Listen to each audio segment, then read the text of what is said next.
Tak diajak FIFA join FIFA Series Maret 2026, Malaysia buat turnamen Serumpun Cup 2026. Singapura, Brunei, Thailand diajak. Netizen, wah, kenapa nggak sekalian Bangladesh aja?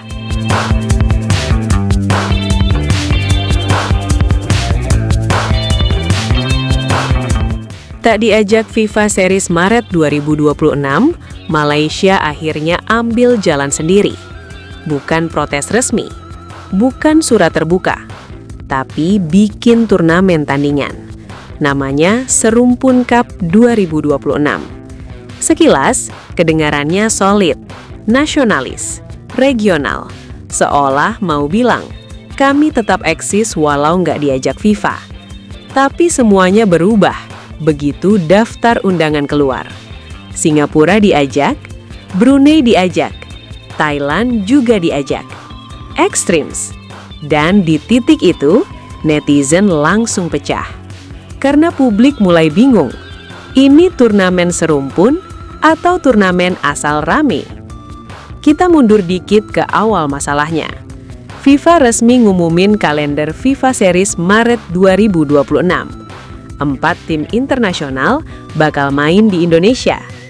Bukan turnamen besar, tapi laga FIFA Matchday dengan efek penting. Ranking FIFA ngaruh, exposure global dapat, branding negara naik. Malaysia berharap ikut, apalagi ASEAN lagi sering dilirik.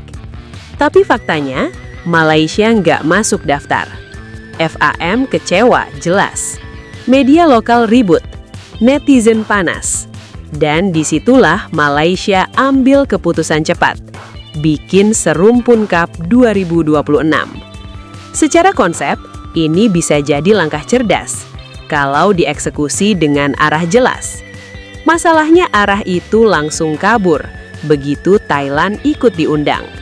Karena Thailand itu Asia Tenggara, iya, tapi bukan serumpun Melayu. Bahasa beda, budaya beda. Dan secara sepak bola, Thailand malah sering jadi mimpi buruk Malaysia. Akhirnya kolom komentar berubah jadi arena roasting. Ini serumpun atau sparring part? Kenapa nggak Vietnam sekalian? Kalau gitu undang Jepang. Dan satu komentar yang paling viral, kenapa nggak ajak Bangladesh aja?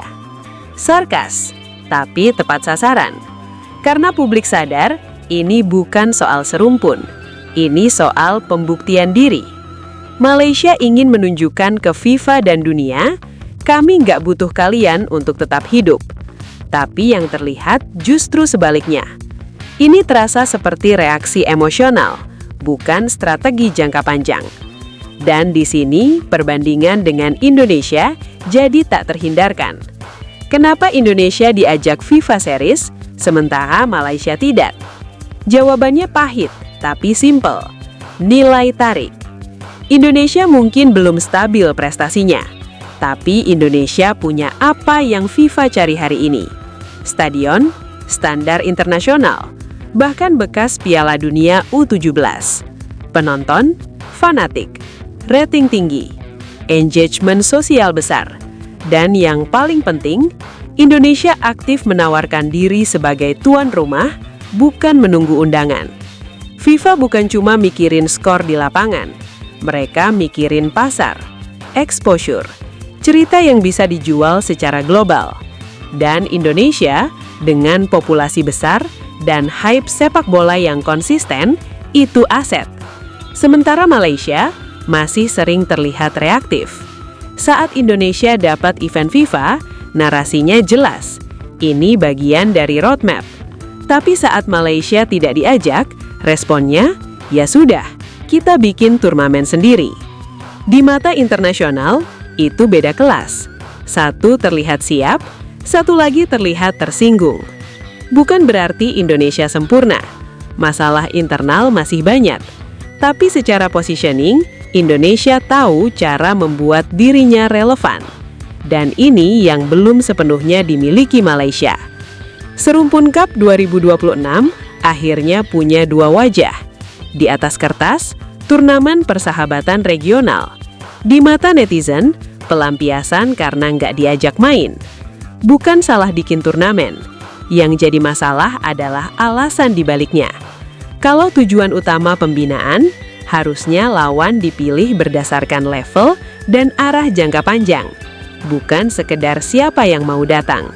Kalau tujuannya branding, narasi serumpun harus konsisten, bukan fleksibel sesuai kebutuhan. Karena di sepak bola modern, yang diajak FIFA bukan yang paling ribut, tapi yang paling siap. Dan sekarang pertanyaannya bukan lagi, kenapa Malaysia nggak diajak FIFA Series? Tapi satu pertanyaan yang lebih penting. Setelah Serumpun Cup 2026 ini selesai, Malaysia mau kemana?